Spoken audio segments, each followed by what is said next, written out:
রিজারভিক্স 100 milligram ট্যাবলেটটি বাজারে নিয়ে এসেছে ইনসেপ্টা ফার্মাসিউটিক্যাল লিমিটেড। আর প্রতিটি ট্যাবলেটে রয়েছে এসিক্লোফেনাক 100 মিলিগ্রাম। তো চলুন রিজারভিক্স ট্যাবলেট কোন কোন ব্যথায় নির্দেশিত সেটা জানা যাক। অস্টিও আর্থ্রাইটিস ক্ষেত্রে, যেমন যাদের হাড়ের মধ্যে ব্যথা করে, অস্থির সন্ধিস্থলগুলোতে চিনচিন করে ব্যথা করে, শক্ত হয়ে যায়, হাত এবং হাঁটুর জোড়ার মধ্যে ব্যথা করে, তাদের জন্য রিজারভিক্স ট্যাবলেটটি নির্দেশিত।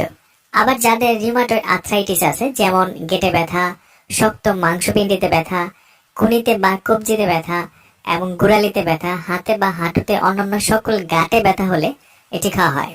এছাড়া যাদের অ্যানকাইলোজিং স্পন্ডিলাইটিস আছে, যেমন কোমরের নিচের দিকে ব্যথা হলে বা অতিরিক্ত ব্যথায় বিছানায় রাতে এপাশ ওপাশ করেন যারা, আবার অনেকের বিশ্রাম নিলে ব্যথা বাড়ে, আবার কাজকর্ম শুরু করলে ব্যথা কমে, এমন হলে, পিঠের নিম্নাংশের ব্যথা হলে ফুলে গেলে এটি খেতে পারবেন। এছাড়া যদি আপনার দাঁতে ব্যথা হয় বা আপনি আঘাতজনিত কোনো ব্যথা পান, সেক্ষেত্রে রিজারভিক্স ট্যাবলেটটি খেতে পারেন। রিজারভিক্স ট্যাবলেটটি খাবার নিয়মাবলী: প্রাপ্তবয়স্কদের জন্য অনুমোদিত মাত্রা 100 মিলিগ্রাম ট্যাবলেট দিনে 2 বার, এবং এটি খাওয়ার আধা ঘন্টা আগে গ্যাস্ট্রিকের ওষুধ খেয়ে নিতে হবে। যেহেতু এটি একটি ব্যথার ওষুধ, তাই কোনোভাবেই নিজে নিজে বা ডাক্তারের পরামর্শ ছাড়া এটি খাওয়া যাবে না। চলুন এবার রিজারভিক্স ট্যাবলেটের পার্শ্ব প্রতিক্রিয়া সম্পর্কে জানা যাক। রিজারভিক্স ট্যাবলেটের পার্শ্ব প্রতিক্রিয়া কম এবং ক্ষণস্থায়ী। সবার যে পার্শ্ব প্রতিক্রিয়া হবে তা কিন্তু নয়, যেমন বদহজম, পেট ব্যথা, বমি বমি ভাব।